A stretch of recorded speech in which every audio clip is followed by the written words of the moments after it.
Since nalalapit na po yung Father's Day, gusto na po namin malaman, how is your relationship with your father, the senator po?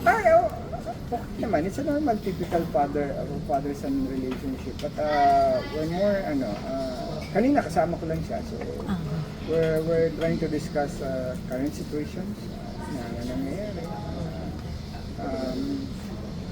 And trying to update him also what are the feedbacks and the consensus of majority of what's happening. So, for his information and knowledge also. Pero it's a normal father and son relationship. Magtatay kami kasi yung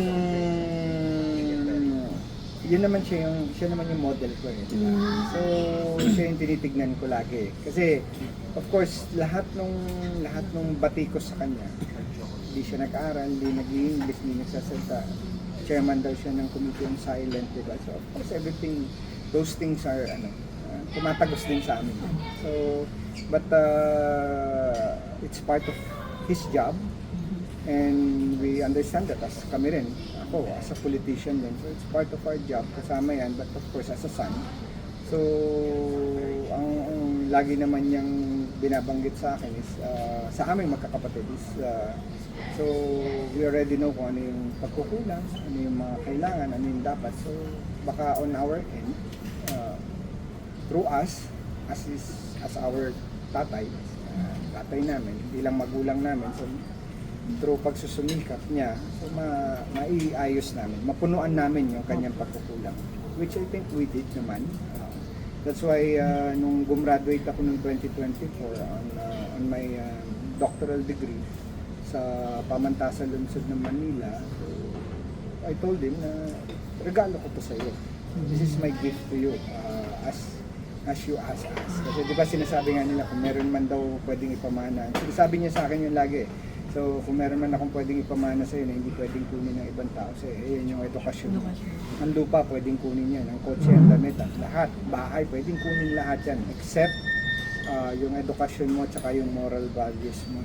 So I was asking him baka pwede niyang i-file yung pagbabalik ng GMRC ulit sa mga local kasi parang nawala na yun we're in the generation na I think it will strengthen the core values of tayong mga Pilipino, diba? So tayo laging tinitignan kung anong grade mo dun sa GMRC, diba? Hindi ka mataas sa ibang academics mo, but yung GMRC mo titignan because that's your moral standard, yeah?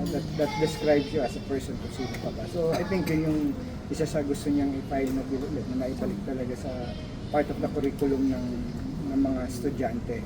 Especially now na we all know na with the social media, minsan di ba yung accessibility is very open, so medyo kailangan din magabayan yung mga kabataan po natin. And for me, myself, as a father also, may anak din ako. So those are the things na binabantayan ko rin, making sure na yung mga anak ko magabayan ko.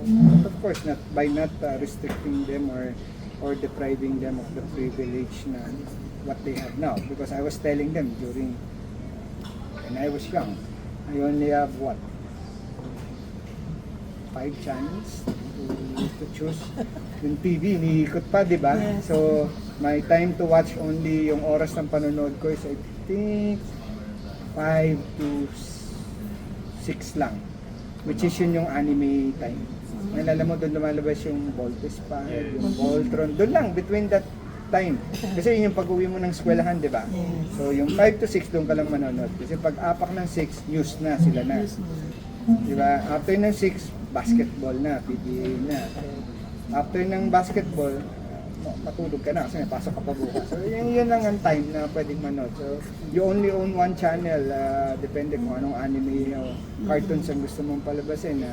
Whether batibot pa yan, ng dating time na yan, di ba, pinapanood. So, yun. So, now, siyempre, they're very fortunate, ang daming access, everything. But, of course, kailangan pa rin silang gabayan para sa future na maganda. Hindi naman pwedeng too much liberated din sila kasi mahihirapan sila sa justice.